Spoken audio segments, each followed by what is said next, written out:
Good evening, Sketty Nona. Welcome to the stream. This is my second attempt at actually trying to make the stream. The first one, the audio was, well, I previewed it and it was atrocious. And I'm sorry about that. It was a very impromptu because I got stuck where I was. Tina, good evening. Again, I seen you in the other stream when I was scrolling through the comments. I hope you are having a wonderful start of the weekend. Dee Parks and Mel Stiller. Well, hello there, Will. Hello, Dee Parks and Mel. Purple, good evening. Judah, good evening. I hope we are all doing well. This is my second attempt, as I was just saying. I originally left here earlier today to try to find a headstone for a gentleman, and time kind of got away, and I didn't realize just how late it was getting. When I finally looked at my phone again, I realized, oh my God, I've been here for a little over an hour, and I had a live stream that was supposed to start at 6. And of course, the audio, in case you tuned in, was absolutely atrocious. It wasn't working for whatever reason. Super Chat Cat. We were trying to tell you, Will, but you weren't looking at the chat. I'm sorry. I wasn't.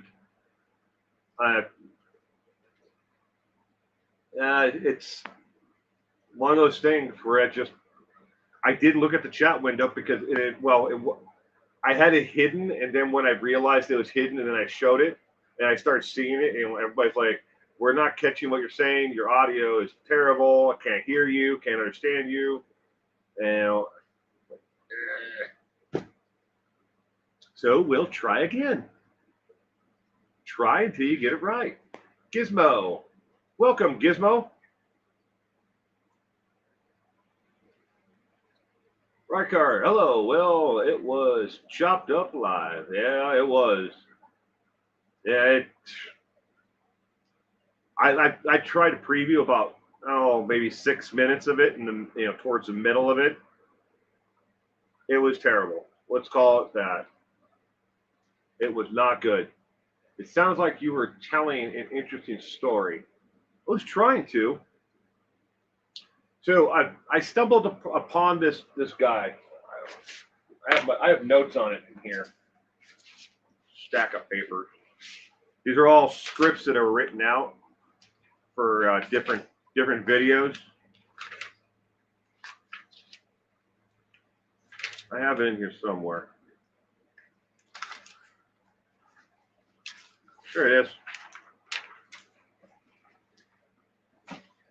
Arthur Allen Greer. Got to put on my glasses, otherwise I can't see anything. He was a science fiction writer. He called himself that. He wrote mainly stories about aliens coming to the planet Earth and enslaving the human population.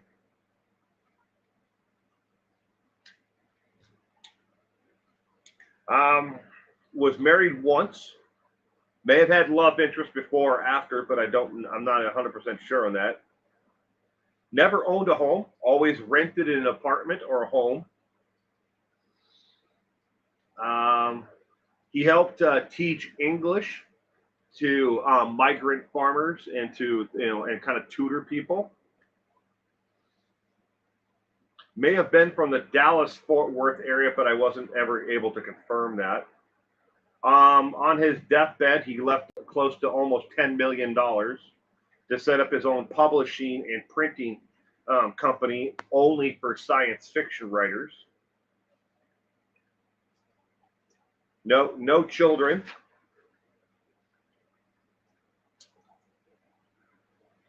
He left no will or living trust upon his death. The one and only book that I was able to find online was the book 2722.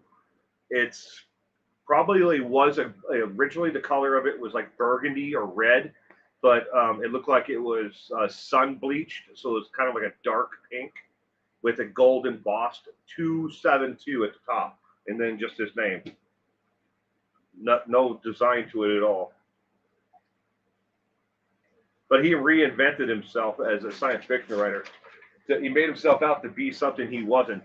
He convinced people that he was a published science fiction writer before he ever wrote his first book.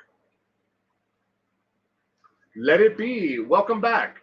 You stumbled upon the stream before. I hope that that you'll enjoy this one a lot better, and I hope the audio and video is a lot better too. You're not looking up at me the whole time. Well, should it be third? Will be a charm, Will? Mel, I hope that this one works out perfectly well. I have faith in this one because I know all this equipment works. For some reason, my phone wasn't working. Tried. I don't. Maybe it's the new case that's on it, and that's why it wasn't working. I don't know.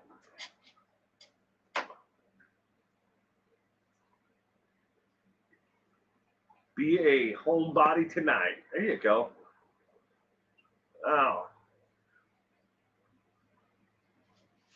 And theories on what? Any theories on why no last will and no last will and testament? No. I think he just like if that was his headstone that I found that has no marker on it now, it looked like it used to have a marker because it was supposed to be just a temporary marker, a small marker.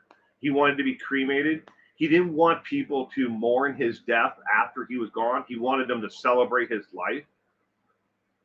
He just lived kind of as a recluse, and once his life was gone, it was gone. Is the way he kind of looked at it. From what I get from what other people said about him online, I guess if that time when he was alive, he was somewhat popular. A lot of people had a lot of respect for the man. It's just unfortunately, just like time has gone on since his passing, people have forgotten about him. Not everything that we want to know is on the internet. A lot of people think, well, the entire world is on the internet. You can't get everything on the internet.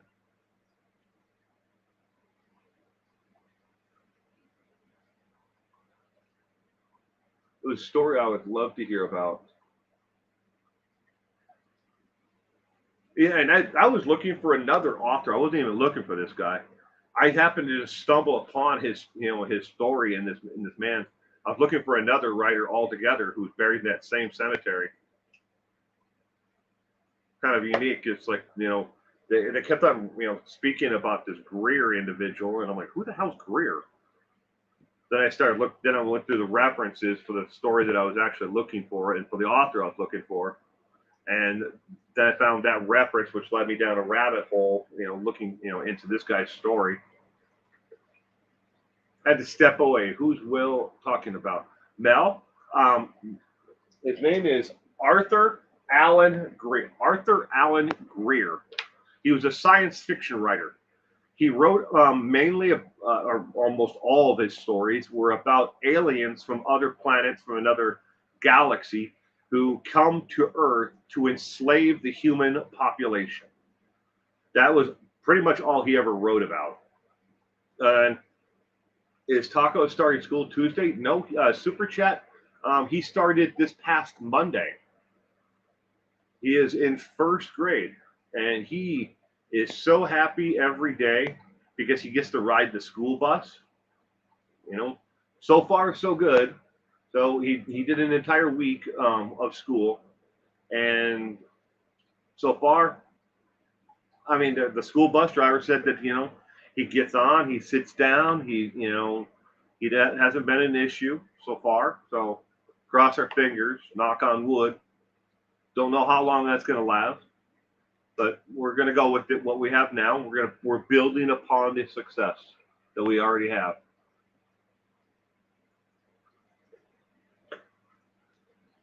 Was he the man who would see gray aliens?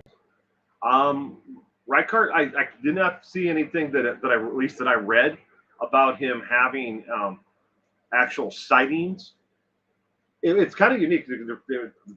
So the stories what I was able to find out about him online is there's a lot of that covers his early years of his life growing up poor, and him talking about it's kind of like an interview about him talking about his early years, being a paper boy and then being a scrap, metal collector.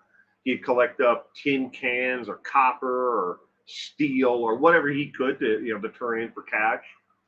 And then, then he kind of reinvented himself. So there's like a lot of years in between. There's like this large gap. And I tried to find somebody. There's got to be somebody out there that's in an autobiography or a Wikipedia page, something on him, but I wasn't able to find it. I wasn't even planning on telling the story about the guy. I was there trying to look for a grave, and I lost track of time. And I was like, oh man, I don't have time to leave there to get back here to by 6 o'clock when I was supposed to do the stream. So I was like, oh, better go live now. So I just got out my phone and went live. And we all know how well that worked.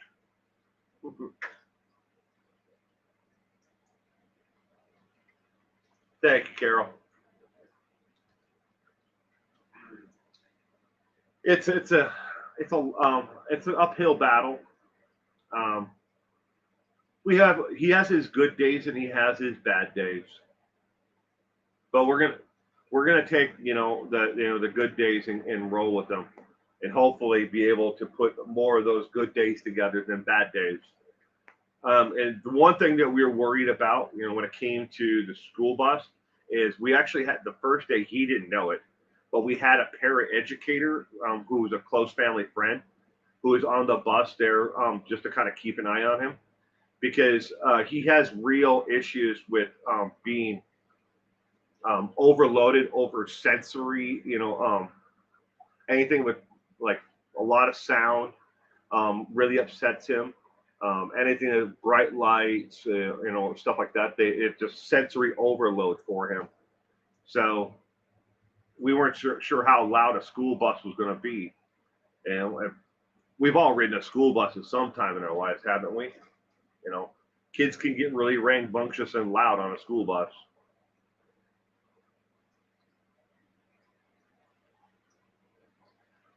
Super Chat Cat, is he in regular class? They're trying to work towards that integration into a regular classroom with other pupils. But right now, I'd say it's more of like a 70-80%, specialized classes and 20% with his regular class. But that's what we're working towards it in his IEP, individual education program, or IEP, yeah, that's for IEP. But we're working towards that. Jennifer Hill, hi Will, so happy to see you. Bless your precious boy. Well, thank you, Jennifer. I appreciate that. Me and not my wife. She's not religious, but I am. I'm a firm believer in that God only gives you what you can handle. We may not have the answers, and we may look at life and and shake our fist at it and say, "Damn you!" For the what we see as a negative. But it's all a test of our love and our will and and everything else to deal with the situations that are in front of us. And I think in the end, it makes us a better person.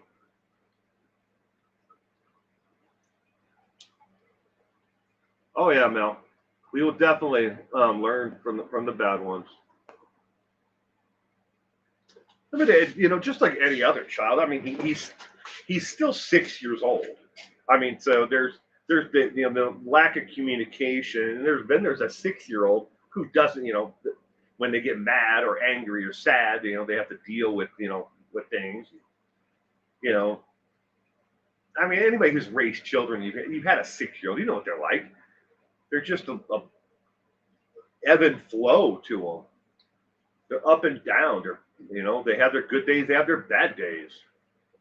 They don't want to eat broccoli. They don't want to eat it. You can try to make them eat it, but they don't want to eat it. Fortunately, my son's favorite things are broccoli and cucumbers.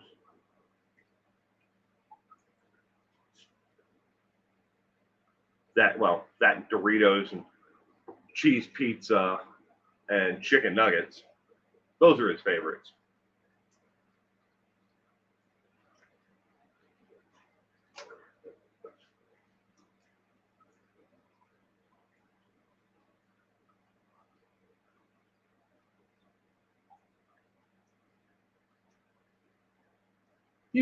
Mel, most days it's kind of funny. He starts off in the morning.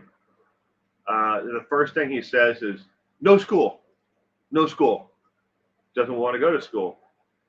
And then the closer we get to time that he has to be ready for school, his attitude changes to ready to go. And then now it's like we've left for this past week since he's been riding the school bus. I go out onto the front porch, and we have a couple of chairs that are on our front porch, and he sits in one, I sit in the other, and he sees that school bus come around the turn, and he's just like, and he's so excited he wants to take his backpack and run to the school bus. I'm like, no, just wait, it'll come here, and then he's just like all ready to go. So, are there other students generally good with him and other students with autism? In Super Chat Cat, in the class that he's in right now, I'd say, well, there's 12 kids in the class. I think all of them but 2 are on the spectrum of autism. Now the other kids in the other classroom, I mean, they do everything. They do other things together, like they go to the library, they go to music class, they go lunch together. So it's integrated in that way.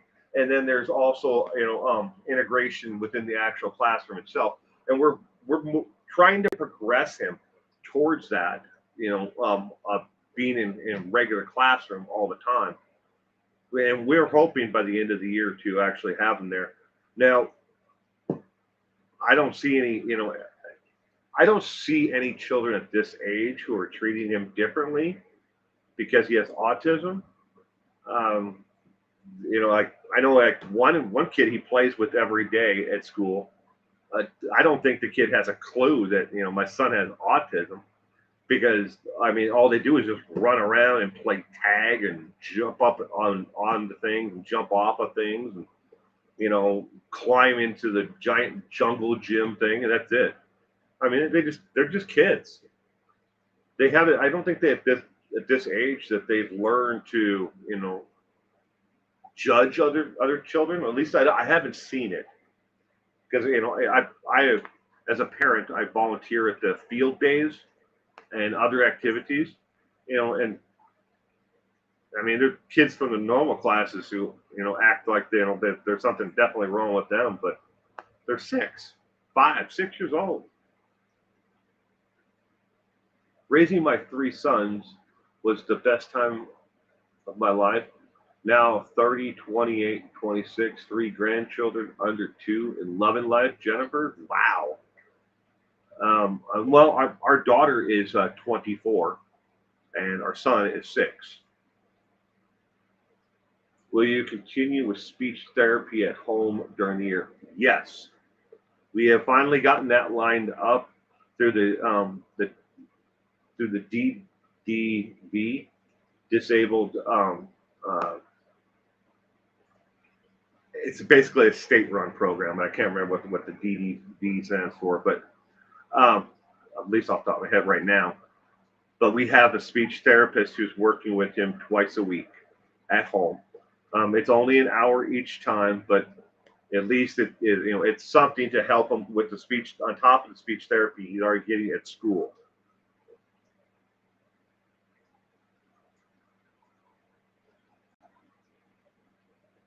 But yeah, again, he has his good days and his bad days with that as well. He's been doing speech therapy before school started for about 2 weeks before school started. He started doing the speech therapy at home.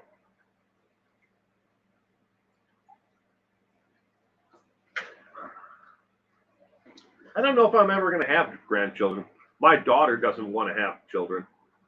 Maybe someday my son will. I don't know. Will I be here? You do. Nobody knows what's going to happen tomorrow.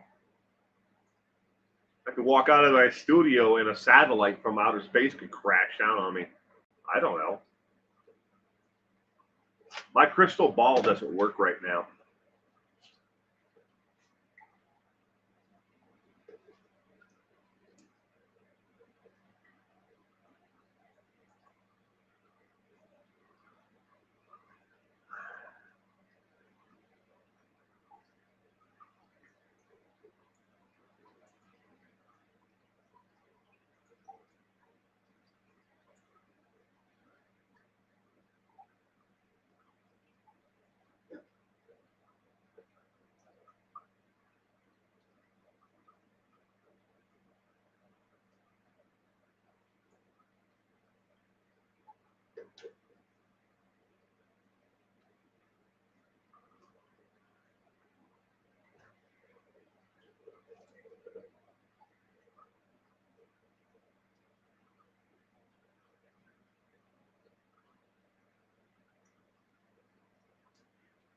Good question, Super Chat Cat.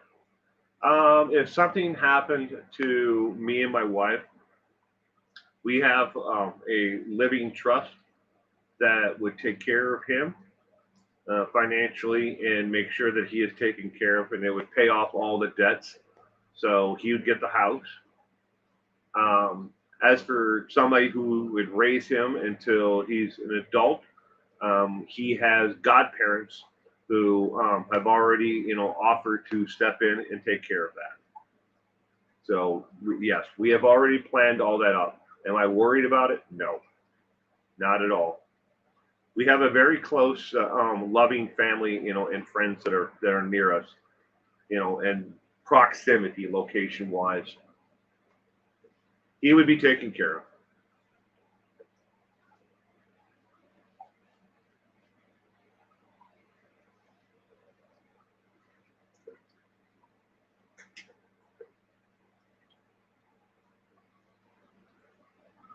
For grandcats. Oh, I should take some. My daughter's in my well, it's actually my wife's cat, Siamese cat. We've got kittens in the house. Judah has a crystal ball, and hers is working. My son will do great. Oh, thank you. I should take some pictures of them and post them on the community. But YouTube. The reason why I won't do something like that is YouTube is actually changing the way that community posts are actually seen and discovered now. So I don't necessarily know if I want people who don't watch my content necessarily seeing pictures. Not just I'm not worried about the kittens, pictures of the kittens, but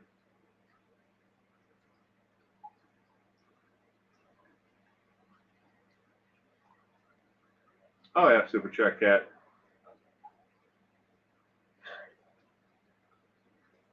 Yeah, we've already made all of our plans um,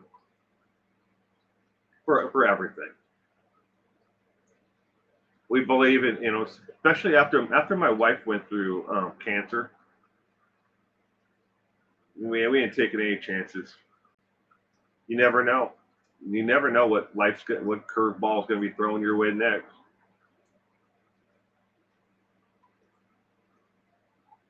Well, YouTube will let me post the pictures. It's, do I want them? All right, so let's just say you log into YouTube right now, and you may see an entire bar of just shorts, short clip videos that are made by the creators that you like, or they're being suggested to you because you like content like that. So that's called the YouTube short shelf. And then there's the videos of people who you watch, or the videos that are alike content, or that creator makes content that you've actually watched and liked before. But now they have a whole another shelf that is just community posts. So it's served out to people who have never seen your content, have never watched any content like yours, and it's random. So think of the 3 billion creators out there. It's everything is going into a giant tumbler and it's spitting out 5 of them across a screen.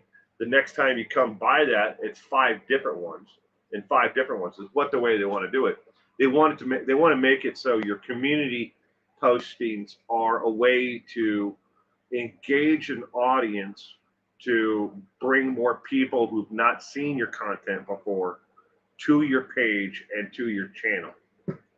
So that's what they want the YouTube community post to be.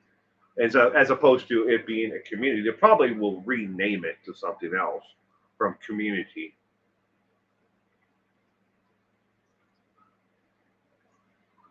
I just don't know if I'm certainly not going to be posting any pictures of my kids on there. I'll never post any of my son because he's not the age where he can consent to that. It's not right for me to try to you know put him out there like that.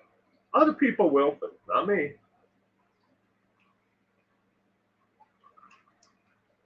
I see it all the time. One guy I watch, all he does is fix dirt bikes and motorcycles for a living. Every single episode for the last year, he's brought one of his children into the background, to pick up a wrench or a screwdriver, hand to him. And then these kids can't be any more than like 3 or 4 years old. And they're not there. They're there. They hand dad the wrench or the screwdriver, and they're gone. It's obviously he's doing it for the clicks, the likes. Oh, saw your daughter, saw your son, because you see the comment section afterwards. But that's all he's been doing for years, just driving people to to watch his content and like his content because of that. I just think it's wrong. That's just me though. To each their own. Stay in my own lane and do my own thing.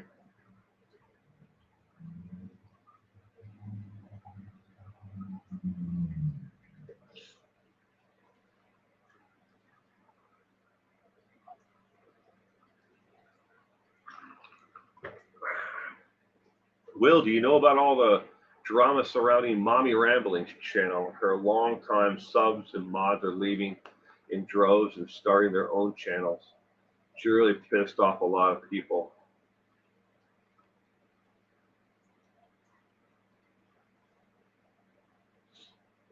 His pictures? I got an entire cardboard box of just the artwork he's brought me from school. Can't put it all in the refrigerator. I have to rotate it, and then there's new stuff constantly coming. Mommy Ramblings. How about, I say this about Mommy Ramblings and her content. I'm not surprised.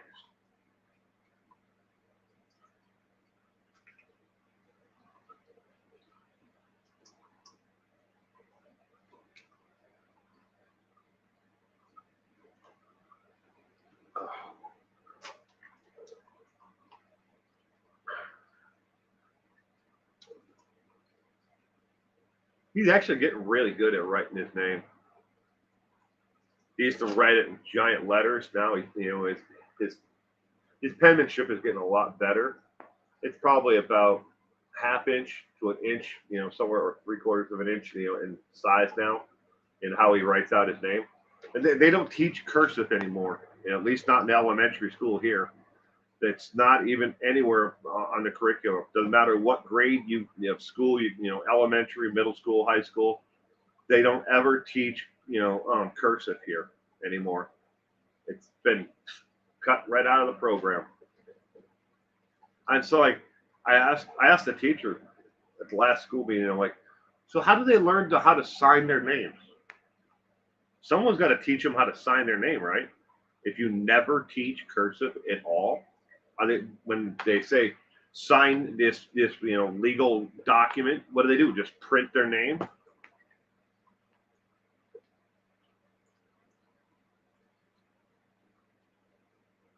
I don't know if I do school pictures. I was showing you the pictures during one of the slides. I can show you like an artwork, but I don't know if I'll do any school pictures. Cursive is just not there. Well, it's everywhere. Yeah, but they don't teach it anywhere.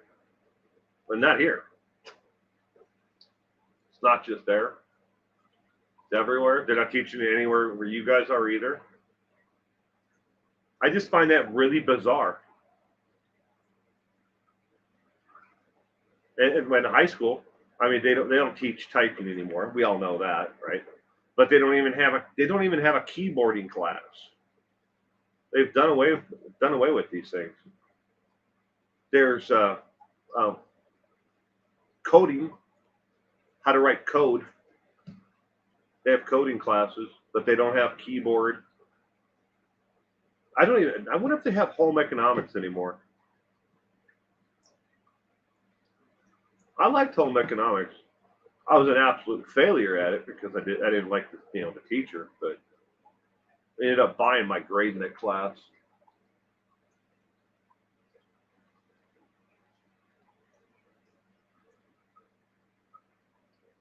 They don't teach cursive in Ohio either. Wow.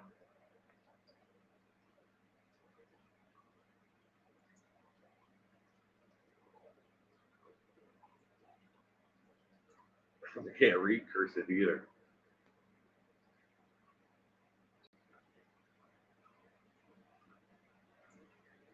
I guess when it comes down to it, I'm going to have to teach my son how to write his name in cursive. It just to me it just I don't understand it. I just don't. Maybe I'm just too set in my way, but I'm like, how do you sign a legal document? How do you sign your driver's license? How do you do anything that's that's a legal identification or document at all? You can't print, where you definitely have to sign your name, not print your name. Or are they going to go to, well, printing I guess is okay? New code language. Come across kids who couldn't. We're becoming too reliant on technology. Yeah, in a lot of ways. It's taken over the world. Couldn't count change in a store without using a calculator. Today's kids don't.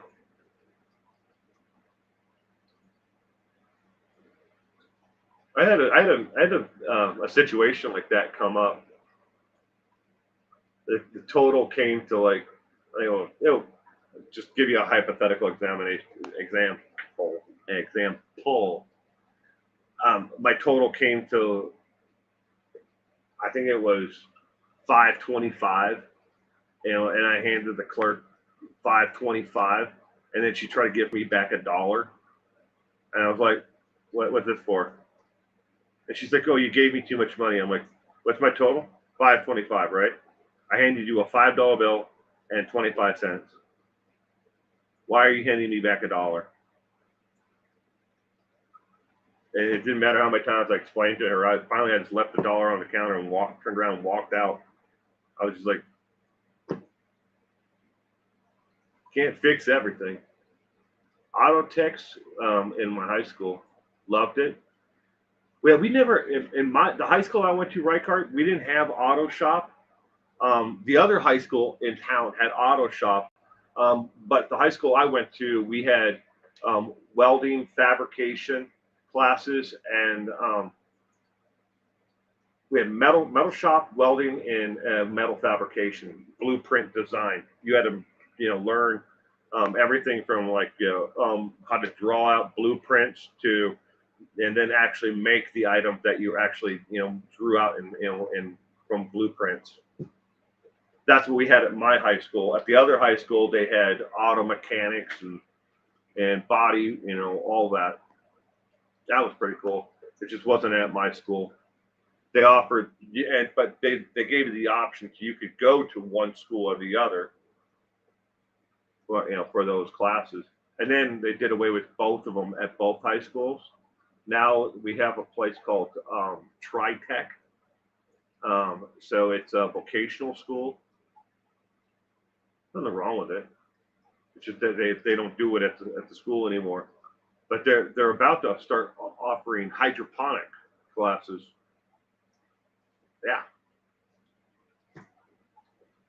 Language of horses. Good evening and welcome back. When I was in school, we had computer programming class. It was in Fortran. Wow. Somewhere, Tina, somewhere inside my house, and I think it's in my jewelry box or one of my keepsake boxes, on my dresser.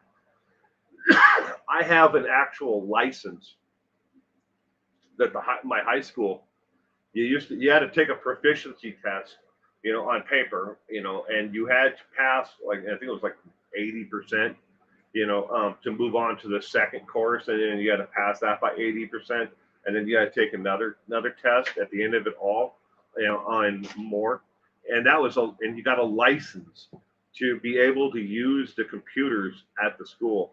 There were two of them in the entire high school at that time, two. And I had a license that actually proved that I could use the computer, and that I had the proficiency to be able to use it. Now, that was the last time I was proficient at computers. Something goes wrong with this computer.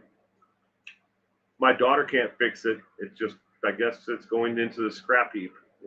Recycle it. I don't know. I mean, if technical issues come up on this thing, and I'm like, well, I guess I'm just not going to use it. That's why I have another computer right over next to it that basically just collecting dust right now. We had a vocational with our high school. My brother did electronics. Oh, that'd be cool. Wish they had something like that when I was in school. My son went to school for computer technology. Ooh. And in today's society, I'm sure that all comes in handy. It's been a very long time since people knew how to make change. Nowadays, how to make change only because they've read the amount due to the customer is shown on the screen. I mean, in the situation where I handed the lady a $5 bill and a quarter, it just blew her mind why somebody would be doing that, because she didn't get that point to put in the 525, and he's paying 525. I think the till was open. Only computer in the valley was in the bank. They bust us in to use it. Wow.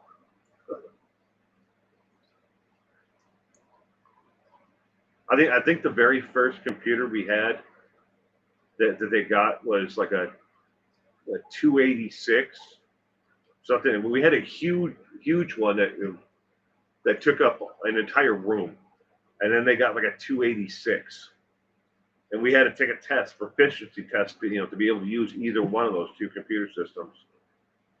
And there was no internet back then. I don't remember any internet in high school. I know well after high school before the internet came out. That was in the 60s. A lot of the technology, like the computers and stuff like that, that they got was hand-me-downs from the U.S. government. So the government got rid of old systems, and they got newer, updated systems. So the older systems would eventually work their ways into the elementary, middle school, high school.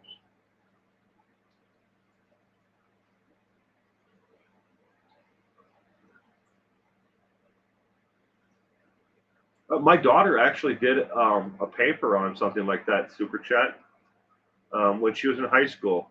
If an EMP, electromagnetic pulse, EMP, was to hit the Earth, it would wipe out all computers or uses of computers, severely damage our electrical grid, and well, you wouldn't have any Teslas running around on the roadway either.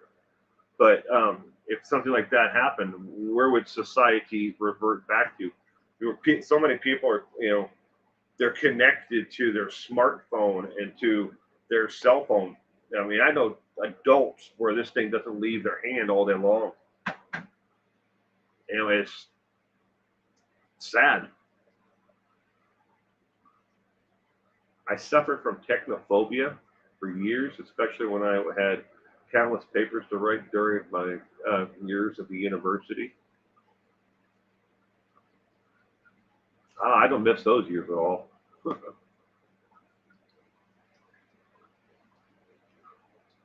It would be a mess. Um, I, I would almost say that if something like that was to happen, it would be widespread panic everywhere. If something like that ever happened, if we an EMP from the sun, that it happens. I mean, it's a natural phenomenon that happens.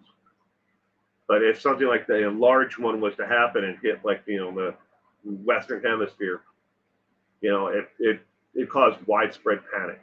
If everything just shut down and we all went dark.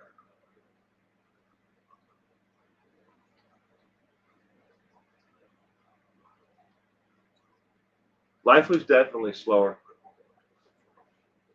I remember when I moved from Wisconsin to where I am now. I mean, besides just a geographic location change, the world out here on the West Coast moves so much faster. And I always wondered to myself, is it better that it moves so much faster? I mean, technology is flips over like that here. It takes forever for it to get necessarily, at least back then, catch up to the times.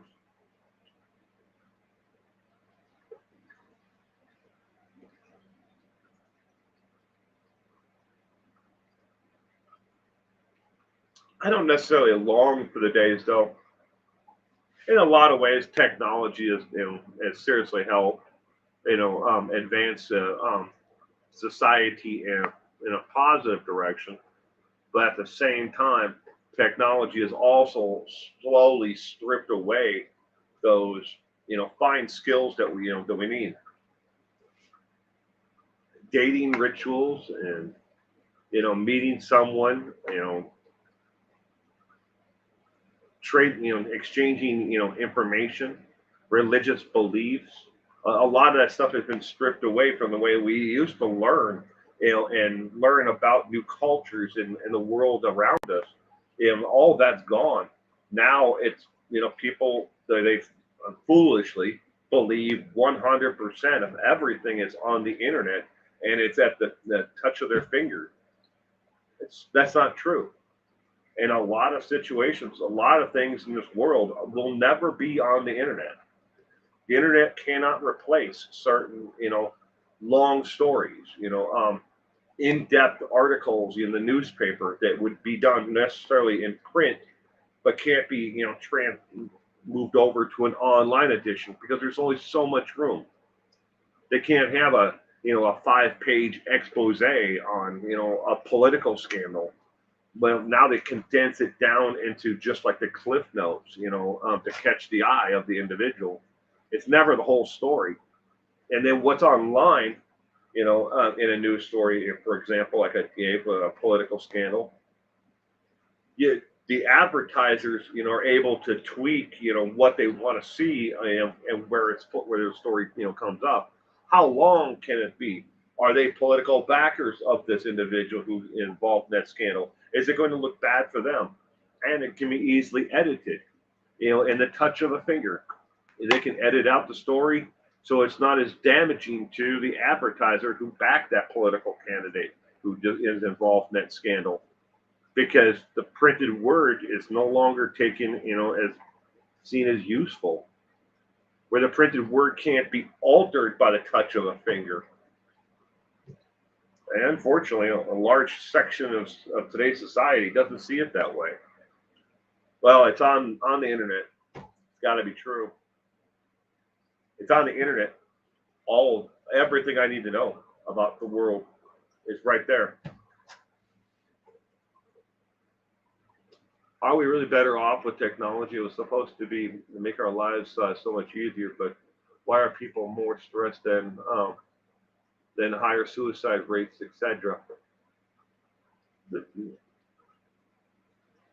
valid question, Super Chat Cat. I don't know if I have the answer to that.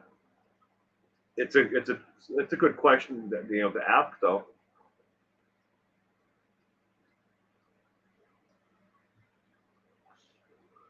I mean, with the expansion of the internet and information and abundance around us, to a large extent, now we have everything that used to be unknown is known to a point, and it's easy to scare the living bejeebers out of people.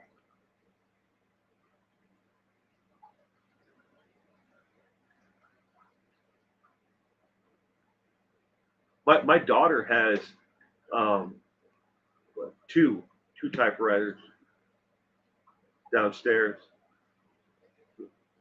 really old ones. She has one, I can't remember. I think it was made in like the early 1900s, and then she's got an electronic one, the travel portable electronic one. Like, it's got a case and everything for it. She got them from her grandfather. Information overload is stressful. Too much of everything is not good for us.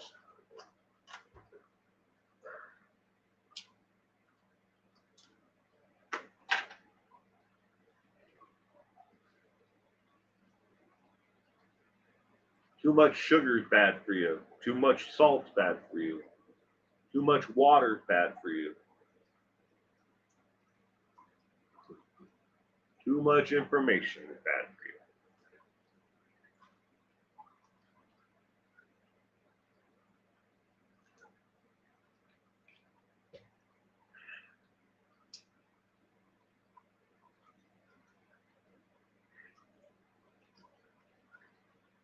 But why I always like going home.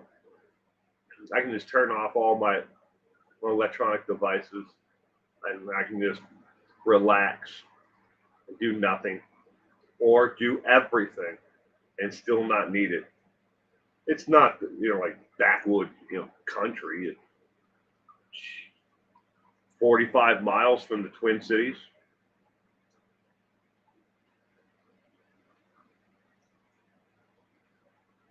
So if you want the entrapments of modern technology in life, it's not that far away.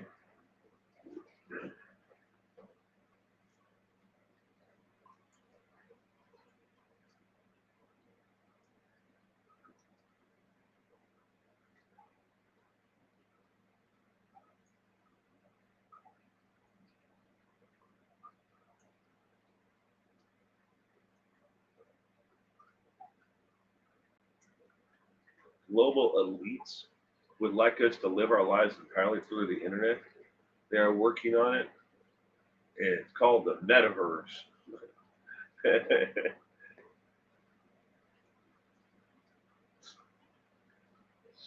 There's a really good interview with him.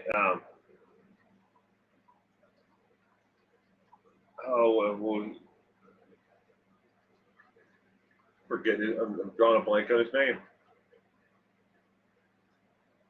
The guy who invented Facebook, whatever his name is. But there's a really good interview with him on the Joe Rogan podcast, where he goes into, in depth about what the metaverse is all supposed to be about. If you listen to it enough times, you might actually believe it. I'm sorry, Will, but I have to sign off. Thanks for doing what you do. I really appreciate your great presentation. Well, thank you, Mel. I appreciate it. You have a great night, and you have a terrific weekend if I don't see you again.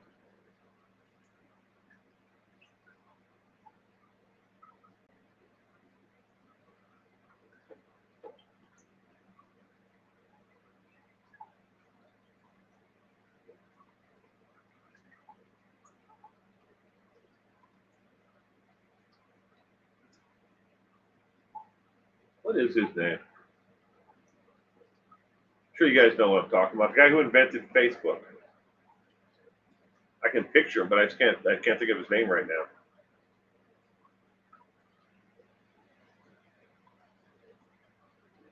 For some reason, the director, M. Night, Shyamalan comes to mind, but it's not him. I know it's not him.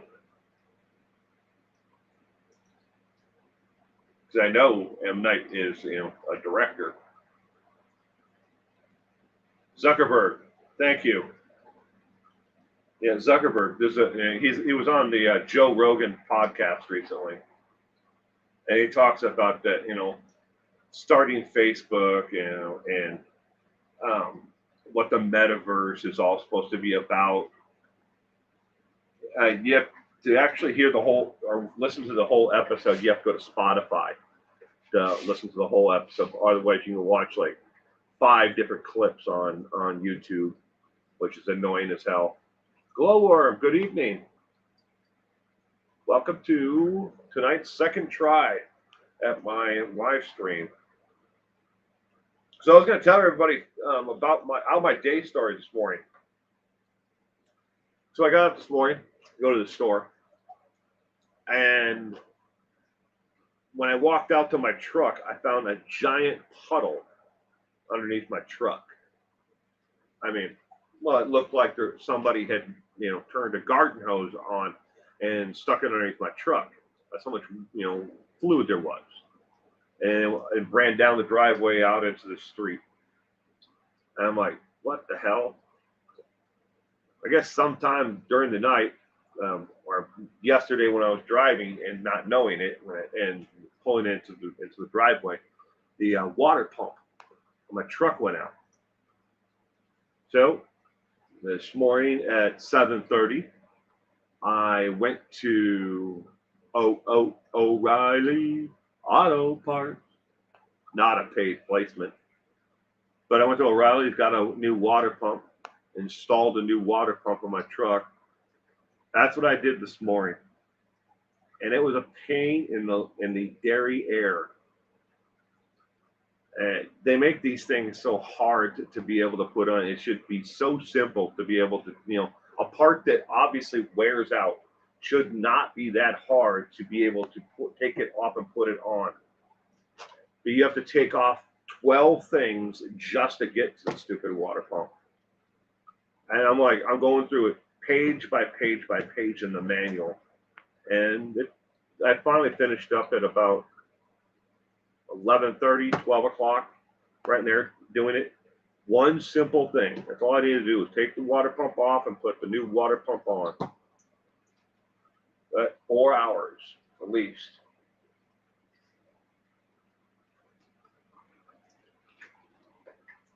Pink Floyd used to sing about the internet, referring to the machine. That is true.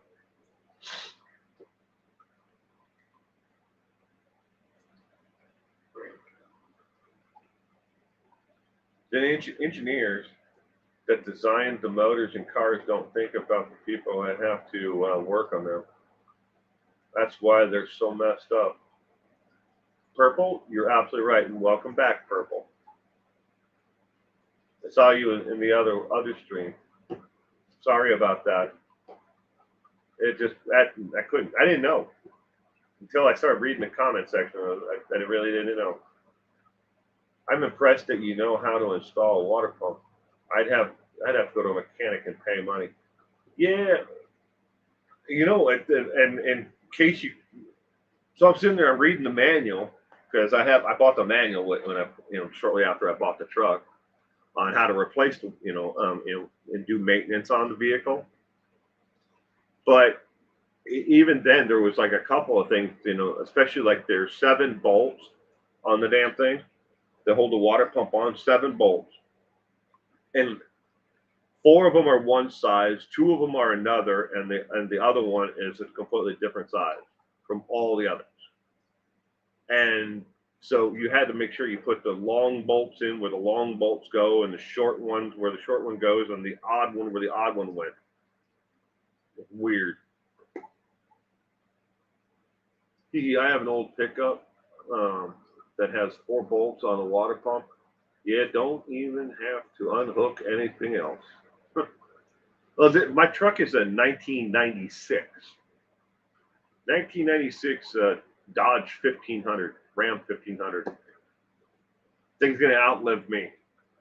Me and my wife are sitting down this afternoon after I got done.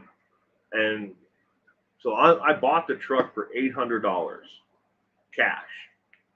And I've had it for 5.5 years. In 5.5 years, I've had to replace 1 headlight bulb, and I've had to replace the battery. Didn't need to, but it was getting towards the end of its life. But so a headlight bulb, a battery for the truck, and I had to replace a fuse in 5.5 years. And I've put close to 200,000 miles on it since I've owned it in 5.5 years. I've driven that damn thing to hell and back. I can't even tell you how many times I've taken it off-roading into situations where the truck was never, meant to be, or hauled things that were, just slightly, heavier than the load should have hauled. Especially on the tongue weight. I probably exceeded that at least a dozen times. But I mean, I bought the truck for $800. It's got a straight body, but the paint's all peeled. It looks like hell. My daughter says it's uglier and it's sin. She says I should buy a new truck. And I'm like, why? The thing runs perfectly fine. Every time I need to go somewhere, I get in, I turn the key, it starts. 1966, Tina. I have a 1971 Ford F100 that's in my other garage that I'm restoring. It's a body off frame restoration. But the motor's been on the engine stand for about 3 years now. It hasn't had a motor or tranny in it. Taking some time. Not easy. But a 66 would, in that 70, my 71 Ford F100, they're definitely a lot easier to change, a water pump on. Yeah, Reichart. But I was going to get to that. So I had the manual, and there was a couple times, I pulled up YouTube videos to see what the bolt pattern was, watched other people fixing it, doing the same thing, replacing it. So I made sure I put the bolts back in the right order. Long bolts where the long bolts go, and so on.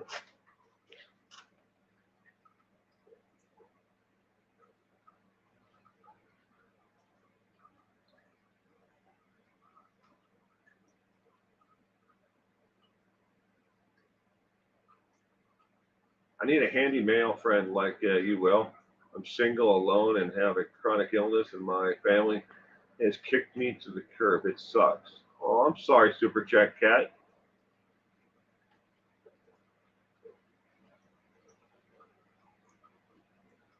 Oh, you have an international? Is it a Scout?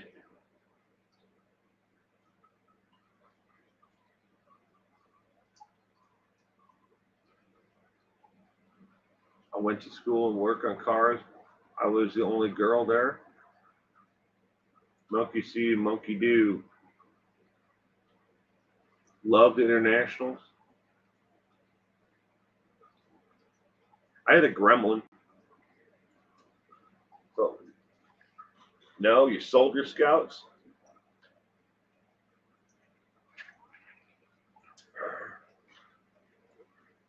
Yeah, I had a gremlin. My buddy Tim, he had a pacer. I don't know if he ever owned any of the trucks or tank suburban like ones. My friend in high school had the a scout. Oh my God, he rolled that thing down a sideways, um, down a sand dune. It must have rolled 6 times down that dune, and it landed on its roof. And when we had to get a tow truck to tow it back over, we couldn't push it back over onto its wheels. Not a dent on the damn thing. Built like a tank. How is Tim? Well, we haven't seen him in a while. Oh, he's been here. He's doing good. Doing good. Still living in by Seattle. Your first car was a '76 Gremlin. Was it green? Mine was green on green, green interior, green exterior. At least I think they call it green, or as my friends used to call it, puke. They used to call it puke because so much green everywhere, and they had that fake wood paneling like accents on in the inside. How's the weather? Well, brown.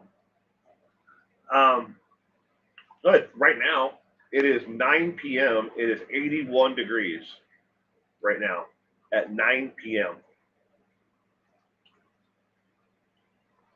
First car was a 49 Studebaker Champion. Damn, that'd be nice to have. How far are you from the ocean? I don't know. I mean, quite a ways, but let me. I'll actually look it up.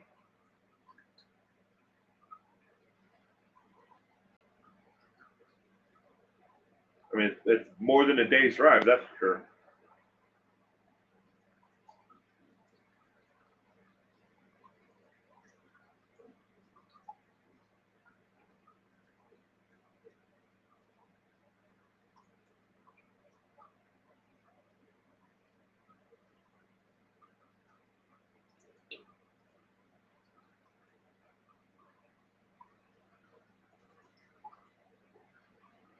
5 hours and 21 minutes away. And that's almost in a straight line, bypassing the Cascade, going around the Cascade Mountains. So 5 hours and 20 minutes to the ocean. First car was a '62 Falcon, 3 on the tree. That's how I learned to. First car I ever drove as a stick was a GMC pickup with 3 on the tree. I took out some, well, my neighbor, I want to say my neighbor, but he's not really a neighbor. It's a rural farming community, but I took out his front yard with that truck. Took it all out, slid that truck sideways right across the front of the yard.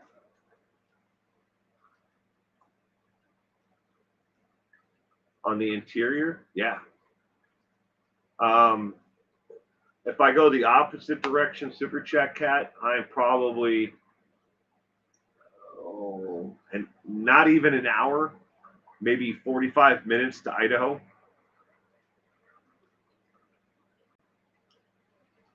Where I am, one side of us is the Rocky Mountains, and the other side of us is the Cascades. So the weather, coming from the east to west, goes up over the Rocky Mountains, and it never gets a chance to drop down into the valley. So it comes up and it just goes over to the Cascades, and then weather that comes from the west goes up over the Cascades, then comes down the other side. We are in what's called a high desert plateau or a semi-desert. We have some cactus here, but otherwise it's just sagebrush, and lots and lots and lots of sand for hundreds and hundreds of miles in every direction. Sand, flat ground and sand. So when it blows here, you don't see a lot of activity outside, unless you like to be sandblasted. But I'm in Washington State, and we are the Evergreen State. The Evergreens. Yeah. You can go from my house probably about 2 miles before you'd find another tree, besides the ones that are planted in our little subdivision here. You have to go about 2 miles to find another tree. There's nothing here. Native Americans used to stop in here in winter in this area because it was, pretty, mild winter overall. Not a lot of rain, not a lot of snow, but they used to winter in this area.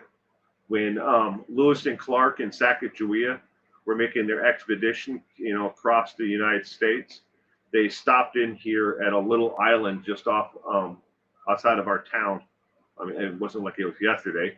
There's no selfie pictures of them, doing it, but they stopped there, and there's a giant landmark, plaque there that shows where they stopped at, and they traded with the Native Americans who were here in this area.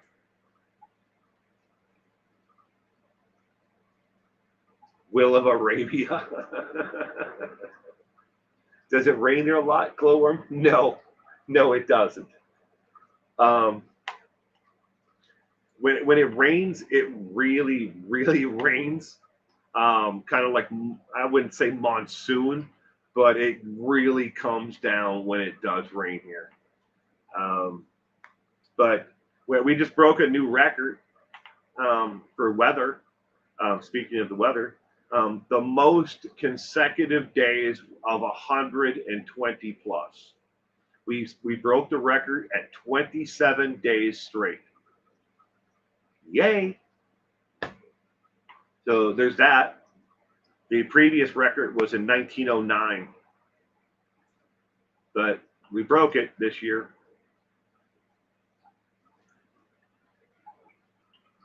The end of July, 1st of August every year is the hottest part of the year. Just blistering, miserable weather here. You don't see anybody out and about unless they're going to work during the daytime. You can't even get the mail delivered during the daylight. They deliver it, just before the sunset.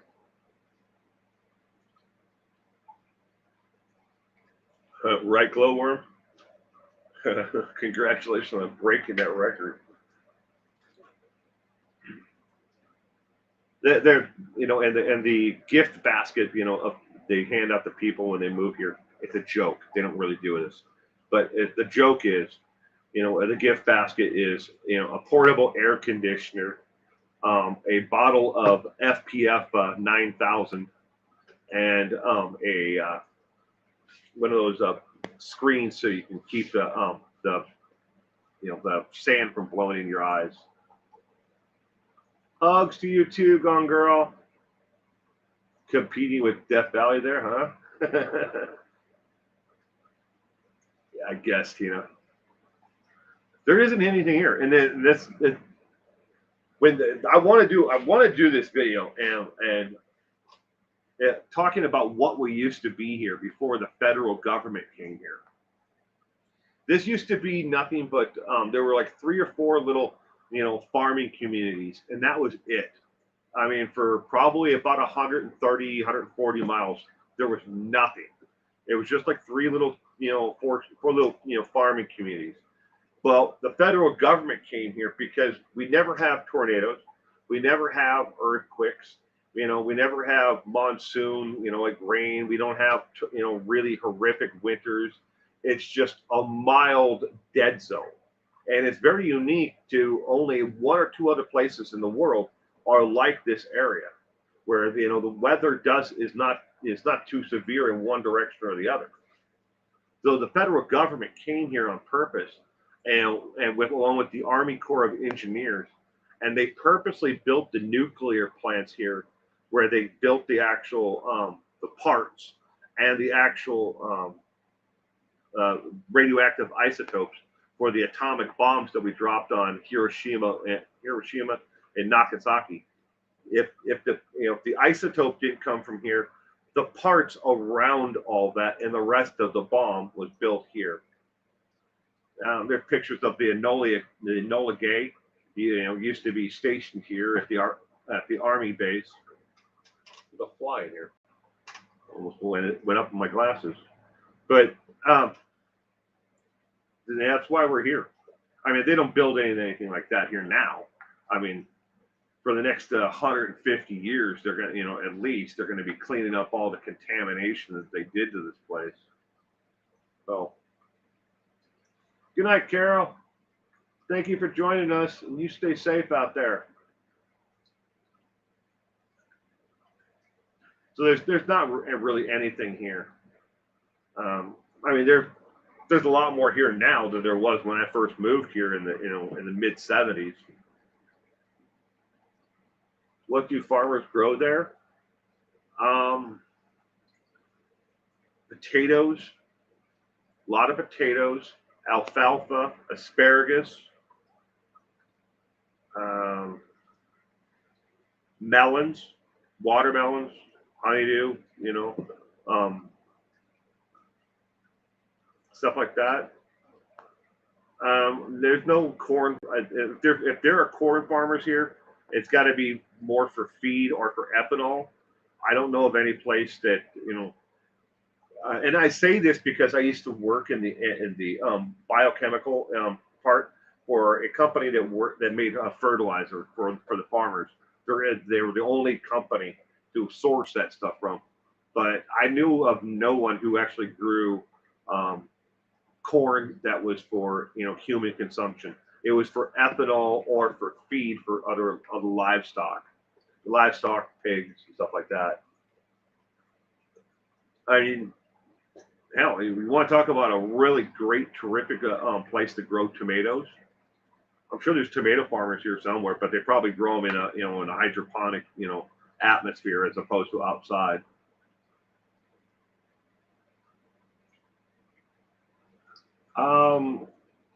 See, I moved here in 77, moved away in 81, moved back again, then moved away again, then moved back again, moved away, and then moved back. So, well, I guess my son would be the second generation. Crystal and her family is not from this area. I mean, they're from Washington State, but they're not from this area in particular. Her mother moved here for work, and then obviously Crystal was a minor at that time, and then moved her here.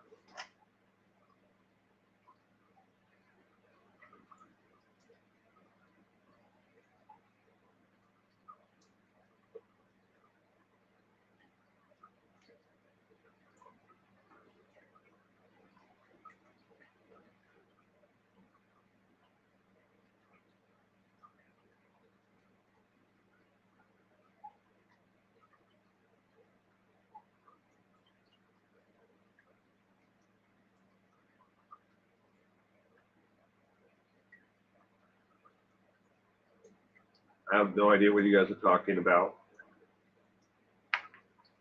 But I'm sure whatever Gone Girl has done is always going to be above and beyond.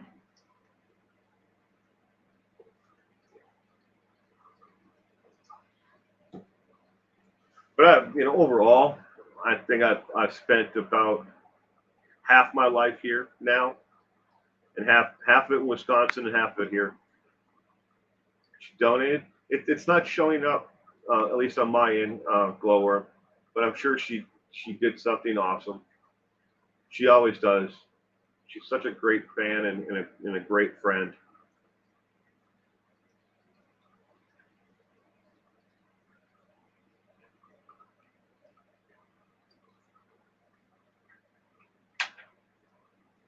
Because usually it shows up at the top of the screen, but that's all right. I will definitely see it after here in a little bit. Right, Kurt? That's exactly where I am. Well, right, Kurt. I'm actually 6 miles outside of Richland to give you the actual location. I'm 6 miles outside of it, but our address is actually from there.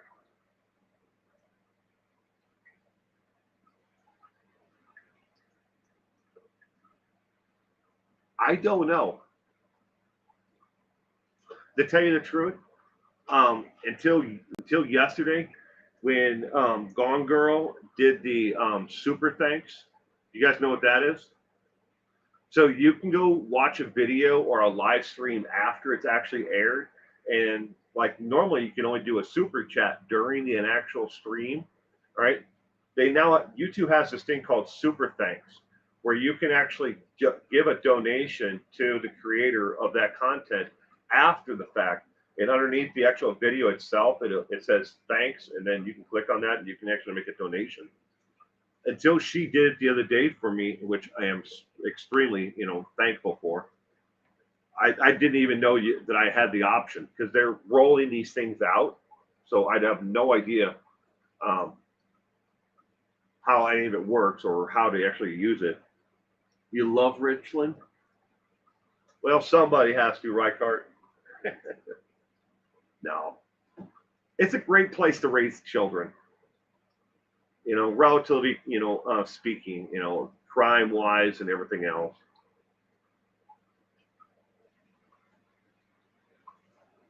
If I had to guess, Super Chat Cat, I think you would just click on membership, on a tab for membership, and it should say if there's a donation there. I don't know. I really wish I had the answer for that, but I don't know.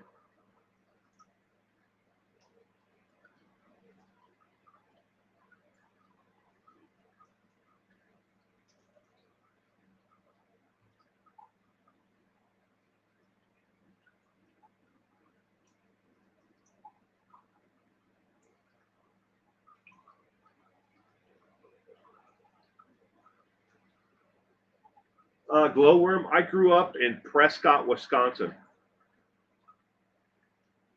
Lived there for first 10 years of my life. Then I moved to the Twin Cities, to the suburbs of Minneapolis. And then from like 11 to 17, I lived in the suburbs of Minneapolis. But in between there, we moved here and moved back and then moved here and there. We kept on moving back and forth because my mother worked for the DOE, Department of Energy, and one contract would end, and then she'd move on to another contract. And then that contract would end, and then we'd move again. And we just kept on going back and forth and back and forth. And, when you're kind of at the mercy, of like, you need work, you have to pay your bills, you want to keep your pension. So moved back and forth quite a bit. My senior year in high school, I moved 3 times in the last 6 months of high school. Graduated from 2 different high schools, one in Minnesota and one here at the same time, within a week of each other. I wasn't there in Minnesota for that one, but I have a diploma from both high schools.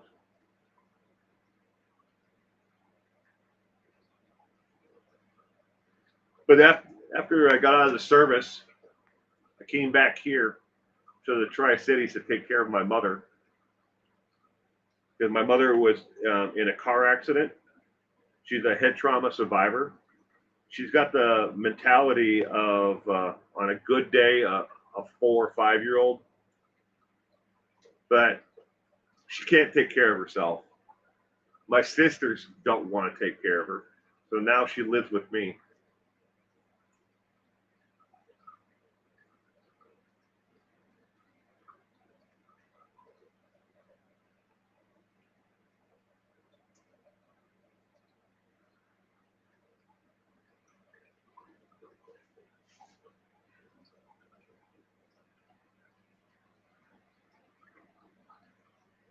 So I'd say, if I had to give an actual number to a glowworm, I probably live here off and on 25 years. The rest of it, either in the service or in Wisconsin.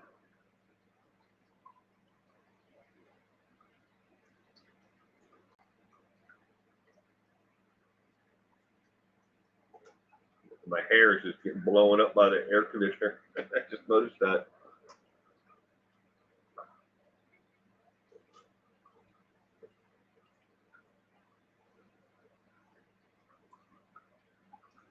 Does your mom require 24-hour care? Yes, glowworm.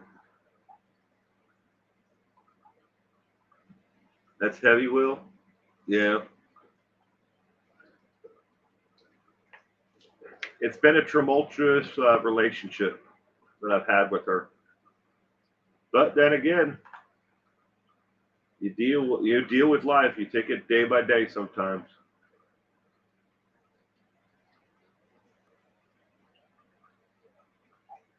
Well, it's all right, Super Chat. Cat. Couldn't put her in a home. I mean, I guess we could have, but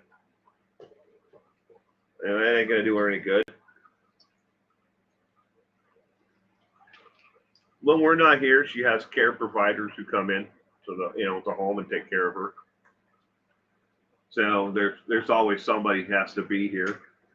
She's on she takes quite a bit of medication, and she can't feed herself. She can't bathe herself.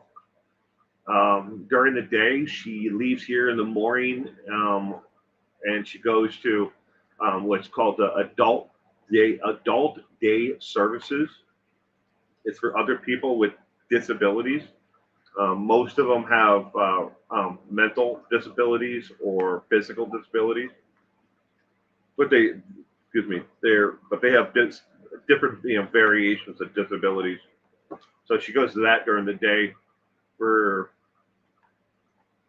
5 hours, Monday through Friday. Thank you, sir. Appreciate it, Duty Ron. You heal up, sir. Hope you heal up real soon. Do you get any government assistance for her, like PSW? I don't know what PSW is, Super Chat Cat. Good evening, Pam. She gets retirement benefits because she's retired, and she gets long-term disability from her work. So, I mean, she gets financial assistance, but that most of it she just we have her save it. It goes into a retirement fund for her. So, and we don't charge her to be here.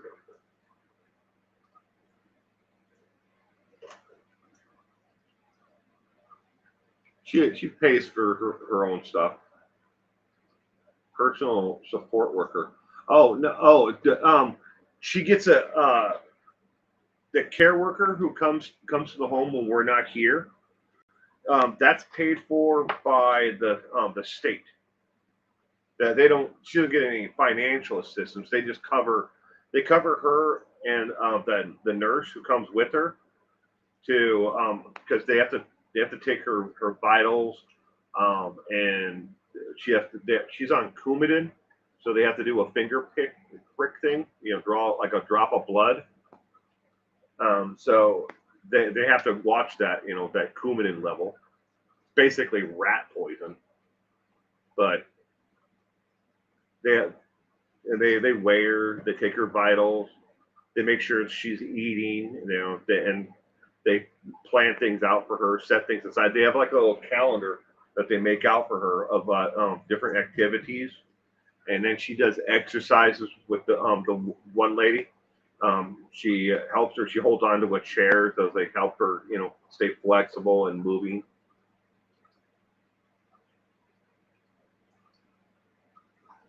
Girl Friday. Welcome, Girl Friday. Coming in from Duty Ron's channel. Duty Ron's a hell of a guy. He's had a rash of bad luck lately, though. the surgery and then his mother-in-law passing. My heart goes out to him and his family and loved ones.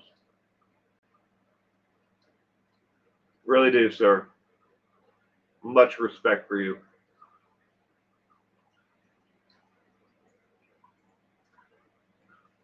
Jennifer Nobles. Nobels. I'm sorry if I'm mispronouncing it, Jennifer. Deuteron recommendation. Well, thank you very much. I appreciate it.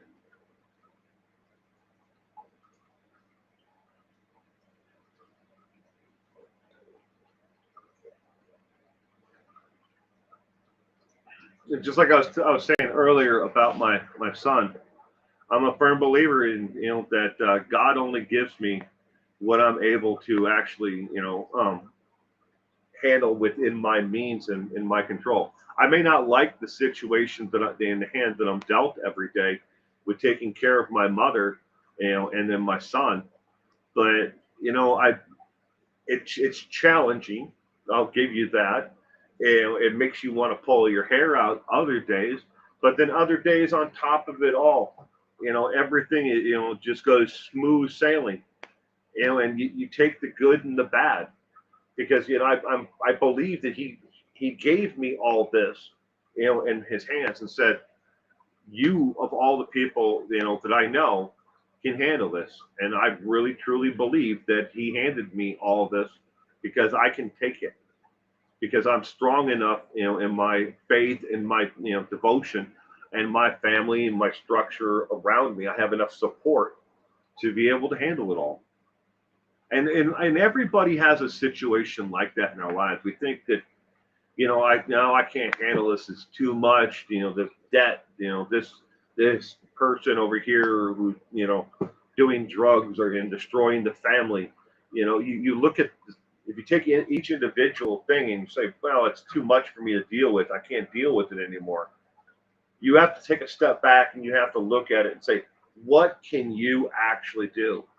Can you handle all of it? Maybe you can't. Maybe you just don't have the time or the ability, the physical abilities to do it. So you have to be able to look outside of yourself and say, okay, can I bring in somebody else who can help with this? There are a lot of services out there for taking care of a loved one like my mother who's disabled and can't take care of herself. I knew that, and I knew I couldn't do it all myself. So I reached out and I found people who had the ability to do it. My son needs speech therapy.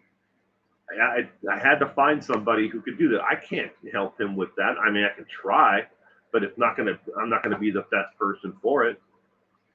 It, and I don't have, luckily I don't have to pay for it. So there's that. Florida is unbearable in August. So, Half Rudder, good evening. Welcome. I hope you are doing well, Half Rudder. Life is rough sometimes. It is. We take the ups and downs with everything. You have to have a bigger picture of everything. Try not to get overwhelmed by all the little things out there. And that's where a lot of people give up. They say, like, there's so much in front of me. I can't deal with all this. It's like an avalanche coming towards you. Maybe some days you just pick one little thing out and you say, I can do this today. And I can set this aside because now it's not in the way. And then the next day you pick something else out. You have to start somewhere.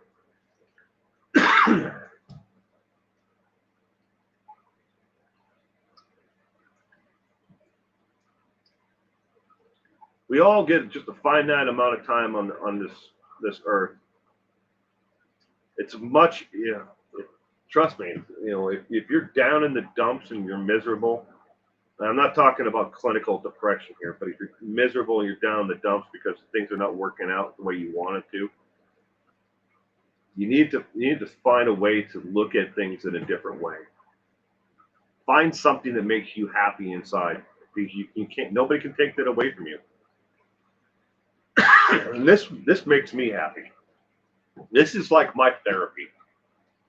You all didn't know it, but you're all my therapist every time I do a live stream. I get to talk about the things that, that are bothering you, the things that are that are bothering me, and we get to sit here and we get to laugh at our misery and and find the common similarities between us all, even if we don't have to say it. We've all have things that we've had to deal with in our lives, that setbacks and failures, and then we all have our triumphs too.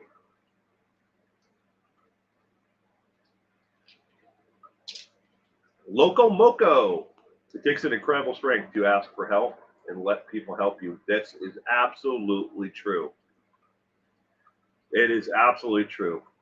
And me and my wife have met quite a few people in our lives, that would never reach out for anything, but they needed help until they got to the point where they actually were able to accept the fact that they couldn't do, what, they didn't have the training, they didn't have the ability or whatever it may have been.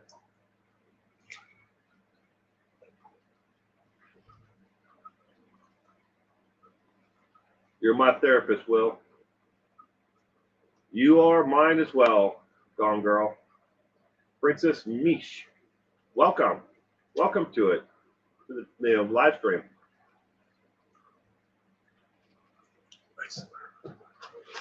It's still 81 degrees at 9:30 p.m. This is probably as cool as it's going to get here tonight.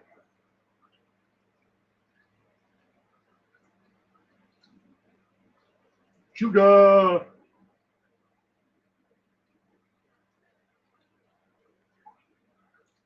What am I drinking, Princess Mish?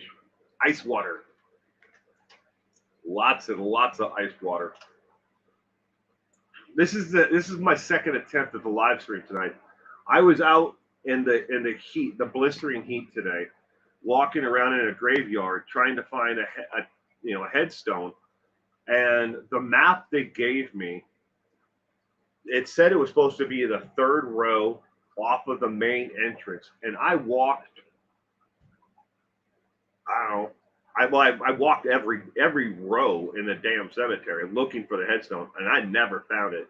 I found one that might be it because it's actually it's missed. It looked like they took a temporary marker and they poured concrete around it, and that temporary marker is gone. So now it's just like the impression where the temporary marker was.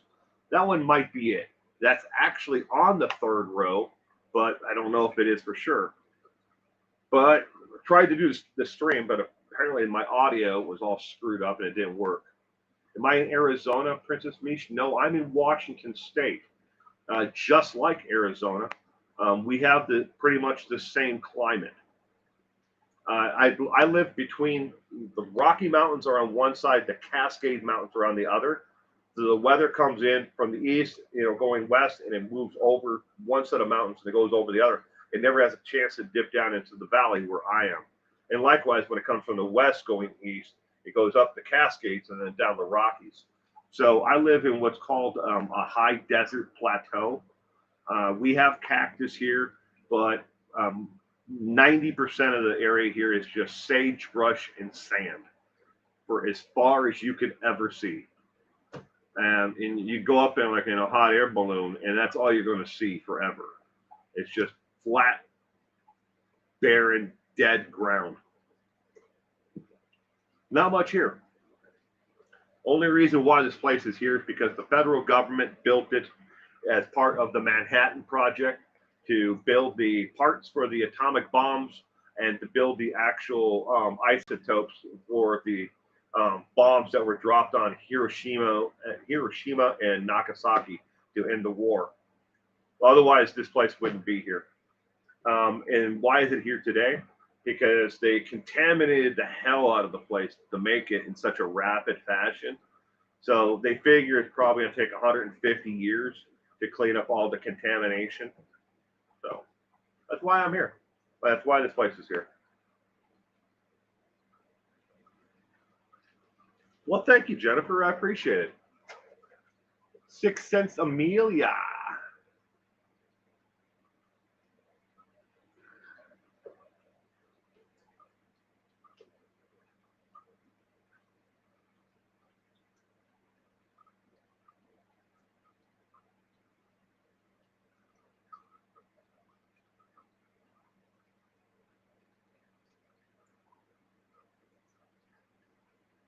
I just pick myself up and dust off and then put one foot in front of the other. There you go, girl. Girl Friday. I love the name, by the way, Friday. Instead of like, spelling it the way that, like the day, fry isn't Friday. That's cool. I like that. Became a voice for the disabled when I was paralyzed. I hear you. Well, thank you, Pam. I don't know if I'm a voice for the disabled, but I'm definitely an advocate. It's something that long before my son was born. It's something that me and my wife used to volunteer for. We wish we could, still today, but a lot of the volunteering programs that we used to take part in have ended. They ended about 3 years ago. But we still volunteer within our community because we really believe that it makes a stronger community for everyone. Hey, well, hey now. What's happening, everyone? Soul for Music 79. Good evening and welcome to the stream. I hope you've been doing well.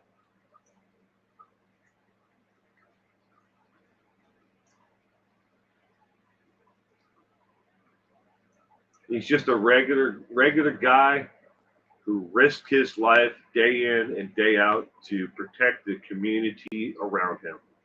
He's just an average guy.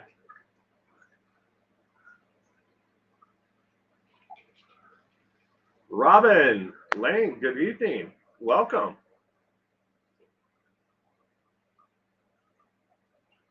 You volunteer for Metro? I wish my mom was here to take care of. Much love to you. Well, thank you, half brother. Black Rose, good evening and welcome. Long time no see. I hope you've been doing well. Happiness, cartwheels. I'm so happy to be back. I'm happy you're here too, Six Sense Amelia.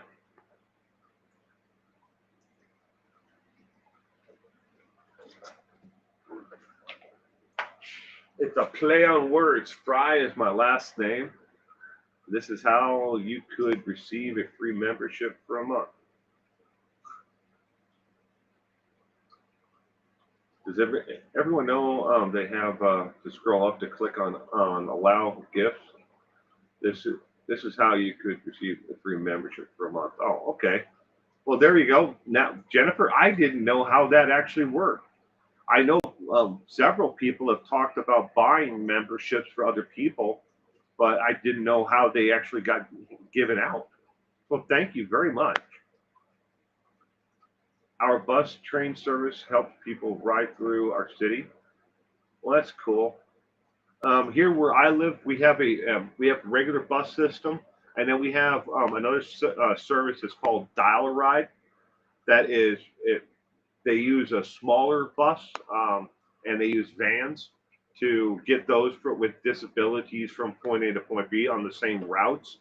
But they'll pick them up at their homes, and then they take them on the actual routes for shopping or wherever they need to go.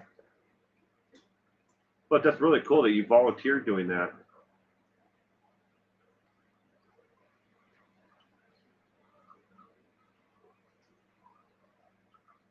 A regular cool guy.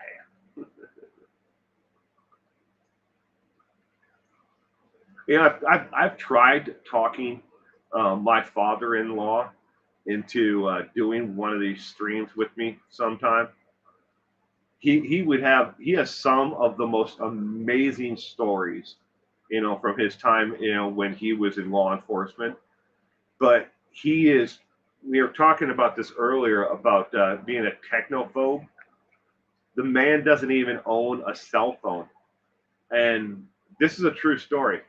So he worked for Multnomah County Sheriff's Department for like 20, 22 years, something like that.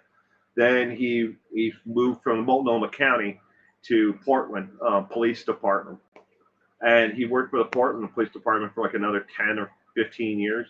Then he left that and went into probation, parole officer. But he worked with what they call high risk reoffenders. These are people who are getting out of prison that they know have almost no desire to be on the street. If they are on the street, it's only to commit more crimes so they can go back. Or they're such fuck ups that, sorry for my language, they're never going to be able to make it out here. So they know that they're going to reoffend in some way. But last day that he worked, they threw him like this big party and everything else. And me and my wife went down to Oregon to see him, at the celebration of his retirement. And all these people, who he had been working with, because a lot of people move in their departments, from, the sheriff's department, police department, to parole. So a lot of these people came to, his retirement party, and they're all asking him, "Hey, how do I follow you on, who are, they had their phones out. They're like, tell me who are you on Facebook?" And he absolutely lost it. And me and my wife were standing right next to him. He absolutely lost it when he found out that you could follow somebody. And he actually had a Facebook account, and he found all these requests for people who wanted to be his friend. And he's like, why do these people want to be my friend? Why do they want to follow me? Because he's been paranoid for so long, because of the job. He actually closed down his Facebook, and he still doesn't have a cell phone to this day. Yeah, and we're like, okay, but that's somebody who, a technophobe to a disadvantage. But I've tried to talk him into doing the stream, to tell me some of the stories from, like, the days where he was a parole officer, because he's got some really interesting stories, just talking about those years. Not, I mean, he can tell you stories for hours about how the meth epidemic, hit the Multnomah County Sheriff's Department, how they dealt with it, and how they watched people deteriorate and families absolutely destroyed over meth. But so far, after all these years, he's 4 years of me trying, he's still saying no. One of these days, though, I might have to put together like a mobile, like setup, so I can take it elsewhere and like go and interview people in person, so they don't have to come to me. I'll go to them. Can someone share this in my YouTube video? Share group on Facebook. Can someone share this in my YouTube video? Share group on Facebook.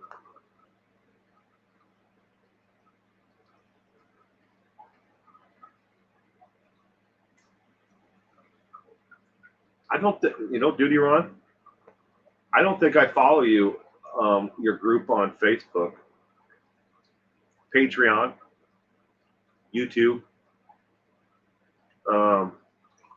Discord, but I don't think I follow you on Facebook. I'm sure one of you, is definitely a fan of Duty Ron's, and can do that.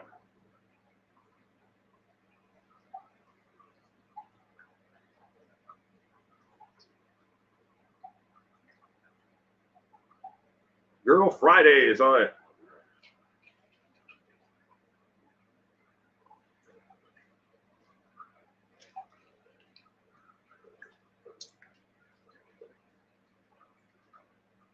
Fake book, according to Duty Ron. It is fake book.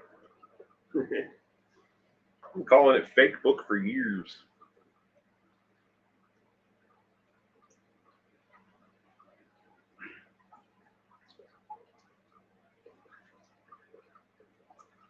It's interesting how people live, they get through lives sometimes. Maybe it's just me. I always found it funny, that somebody who relied on technology so much, to work day to day, as soon as they retire, they're like, oh, whoa.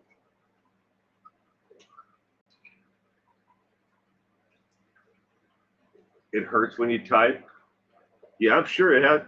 Well, you had your surgery on your right. You're only able to. I'm sorry. At this hour, Your beautiful wife is probably asleep. Duty Ron is the shiz. He is.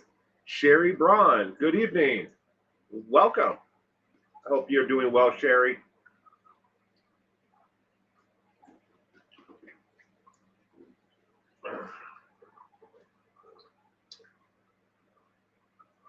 I will send you an invite. I have several thousand members in there. Oh, that's cool.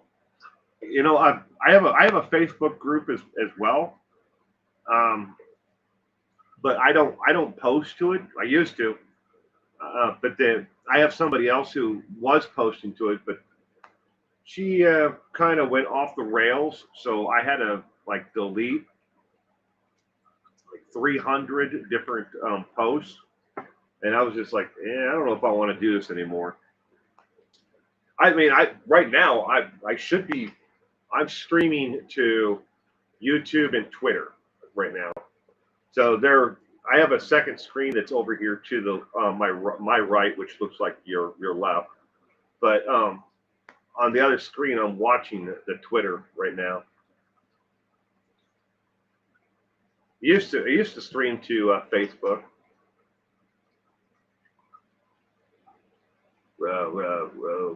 Facebook admin. Yeah. Yeah, I don't know what happened there. It was one of those circumstances where you put your faith in the wrong person. Well, I did. So we had to delete a lot. It wasn't just posts that she made. It was posts that she made in reply to a lot of other people. Some of them were definitely taken out of context, and other ones, she was just hurtful because she apparently was having some kind of issue.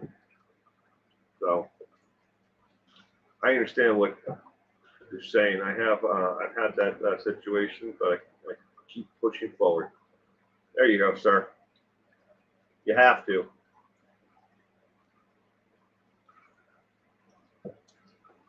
She was a moderator here on my YouTube channel for two and a half years, and and then she stepped up and said she wanted to moderate, and help with the YouTube. I mean, Facebook, and I'm like, yeah, go ahead.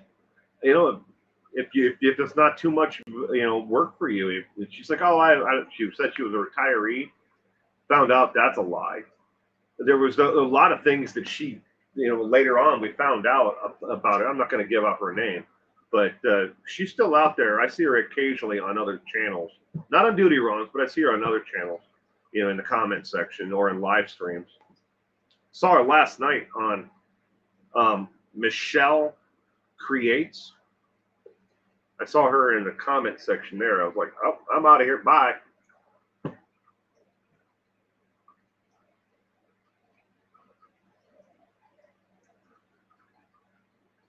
Take your chances, I guess. As much as you try to vet, the individual, it just doesn't work out sometimes. But you move, like Duty Ron said, you move forward. I just spend more time in my efforts towards other avenues. Every time I turn on Facebook, it's a giant dumpster fire, for news feed. So I was just going in and immediately going to my group and just staying there, and then turning the thing off.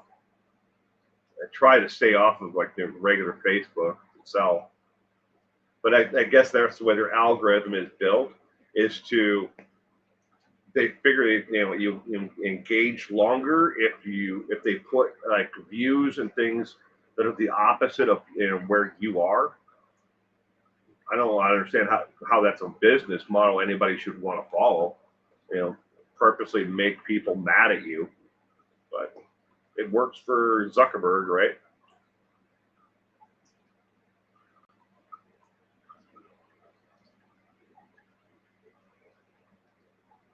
I've never seen her on your channel, sir. If I did, I definitely would. I'd text you and I'd let you know. But I've never seen her on your channel. She's been on a couple other true crime, channels in the comment sections, but I've never seen her on yours. I'd have a problem if she was there. Well, thank you, Sixth Sense, Amelia. I'm glad I'm here too. I shouldn't have said crazy. Now I feel bad. It's all right, Robin. I don't think anybody took offense to it. If they did, they're probably one of the crazies. I'm just making fun. We're not making fun of people, who have an actual disability and they know it. How did my friend put that? You can't fix stupid, but you can medicate crazy. I know it's offensive, but it's something he always says.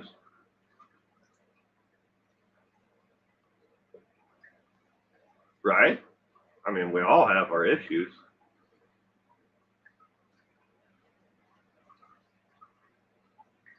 Police is something, and I am in your I am. Eccentric.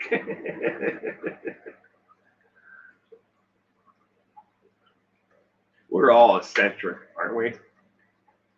And that's what makes the world go around. We're all uniquely different, and learn and laugh and enjoy our time together.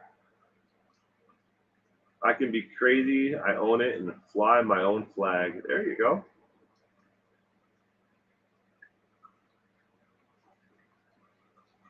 In the subdivision that I live in, you have to get approval in order to put up an American flag. You can't fly just any old flag up, in front of your home. My wife's got a flag for, she volunteers and she runs a group she helps run a group every year for GISH, GISH, GISH. It's an international scavenger hunt. It was started by Misha Collins, the actor, who was on the TV show Supernatural. But Misha puts on this interactive online, the groups are online, but you do them within your own community. Different things to earn points for the scavenger hunt and different challenges and stuff. But she has a GISH flag. She can't put it up in front of her house. Can't put it in a window. I really like that chat showing up on the screen. Very cool.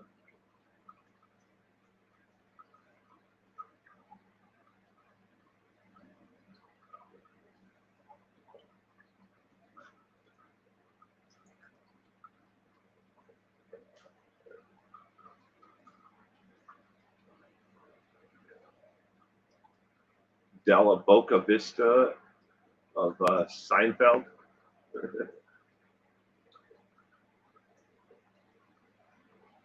From New Zealand, Black Rose 11.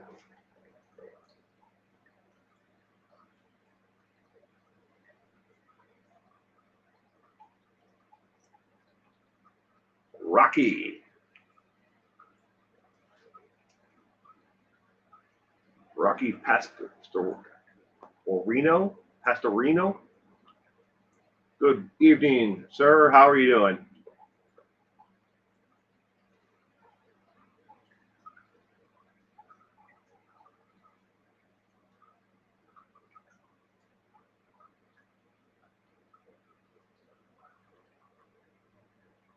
It's late for you guys. Because you guys are all East Coast, aren't you? So you're 3 hours ahead. So 10, 11, 12. It's almost 1 o'clock in the morning. Damn.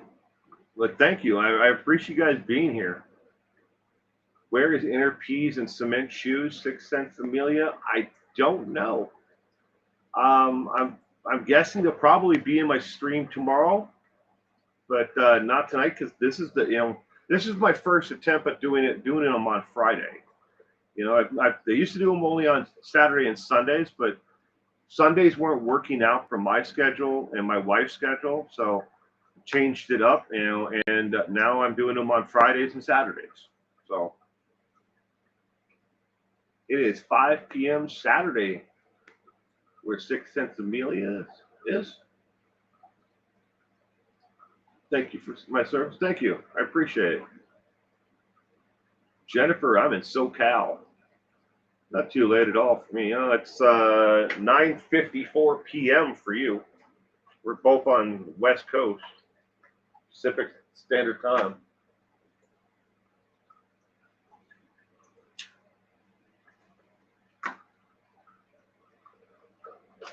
But I believe Rocky and Duty Ron is definitely in, you know, East Coast.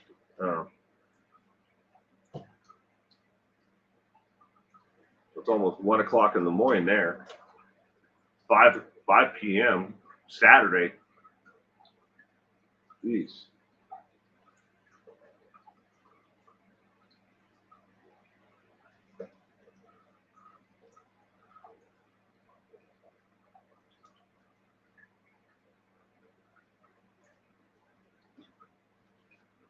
Pam's in Texas. Everything's bigger and better in Texas. Boca Raton, Florida. They refer to Del Boca Vista and Seinfeld. His parents lived there, and on Seinfeld. Yeah, I remember. I got the reference before. But you know, thank you for explaining it for everybody else who may not have gotten the Seinfeld reference. Only 9:55 for Princess Mish. Princess Mish.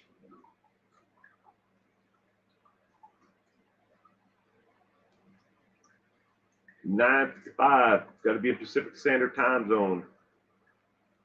That's what time it is here. I went on my first SARS mission last weekend. Really? That sounds interesting.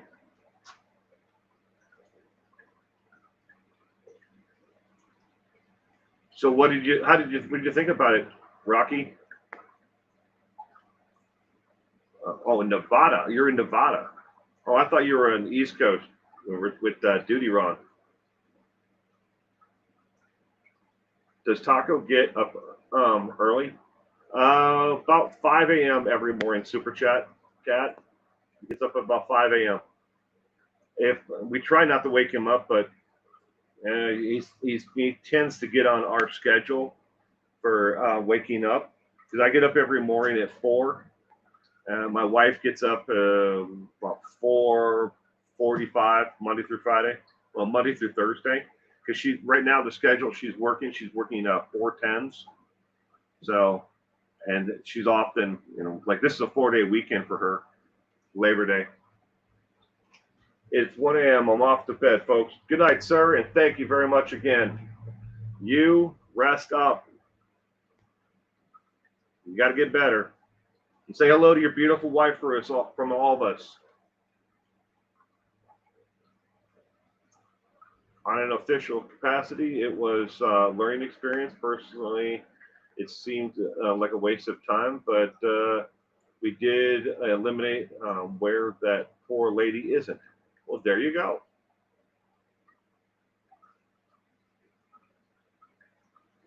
Sometimes that's all you can do. You know, process of elimination. At least you know where she isn't, right?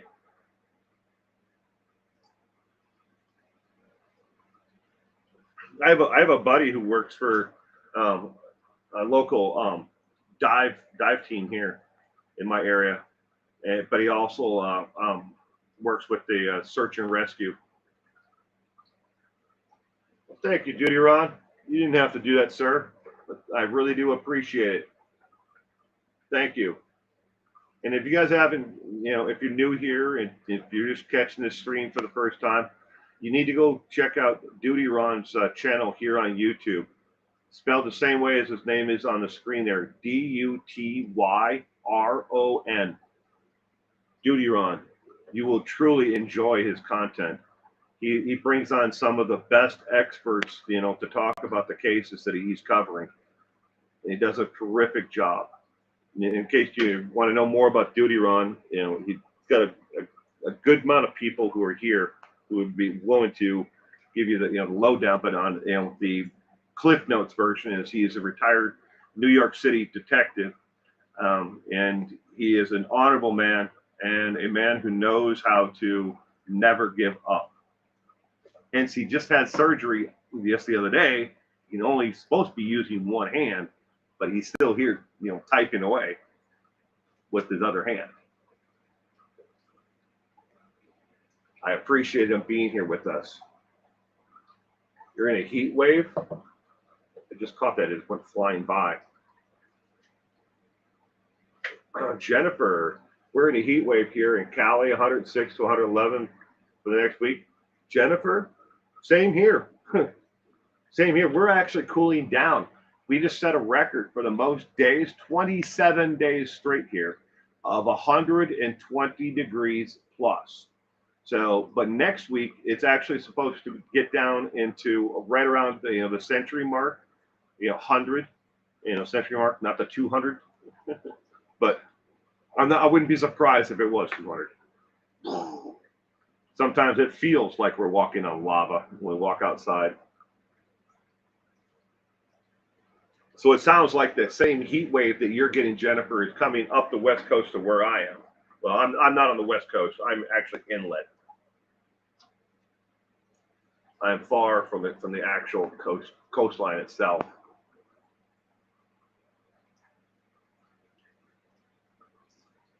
We live pretty close. It's baking. I've been working in Tahoe for the last week. 100 plus in Reno, 85 in Tahoe. Dude. Reno, Nevada.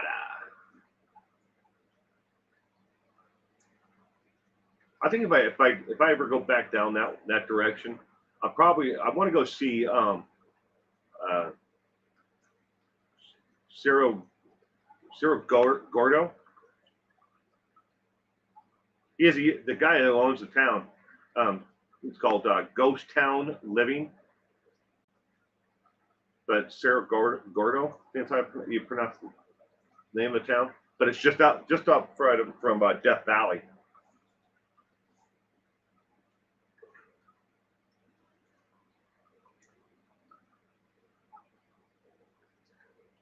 You taking off for Robin?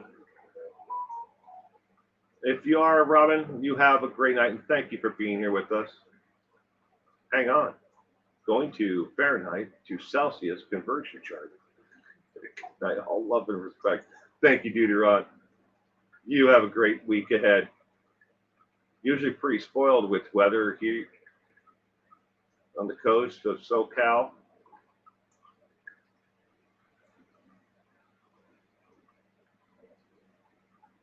If you want to go to, go to Death Valley. Cerro Gordo is where all of the silver that basically built the city of Los Angeles came from. It was at one point the world's largest producer of silver ever, during a certain period of time. And during the war, they switched from silver mining to lead mining. For obviously you need lead for ammunition, and for and other needs, canned goods and stuff like that. But but the YouTube channel is called Ghost Town Living, because it's a ghost town. And the guy bought the town, and it's up in the mountains, but it's just, you can look down from it and you can actually see Death Valley on one side. I watch a lot of different kind of content, and it's like Michelle Creates. She's a new subscriber. I go through my subscriber list, and I click on the names and I see who actually has channels. And if they have a channel, I go watch their content. So Michelle Creates. She does diamond painting, and I watched a couple of her live streams, and after the fact, and then yesterday I was able to actually catch one of her actual lives while she was live, and it's very relaxing to watch someone actually do it.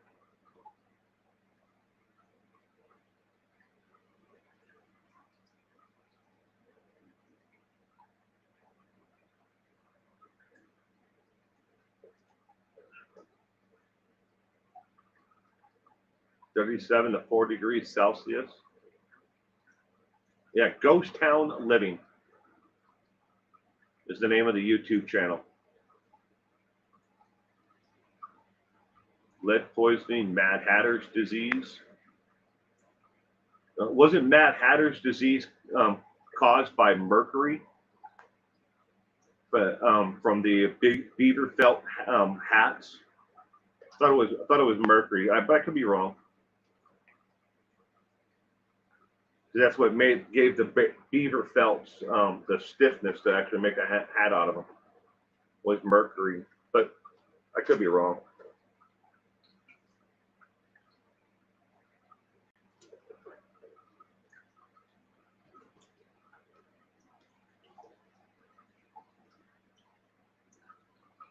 I can see Robin too. What the heck? Yeah, right.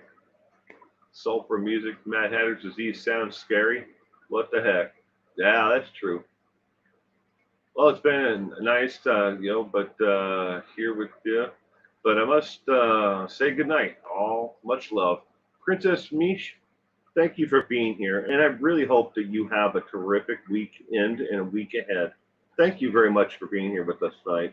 I appreciate it.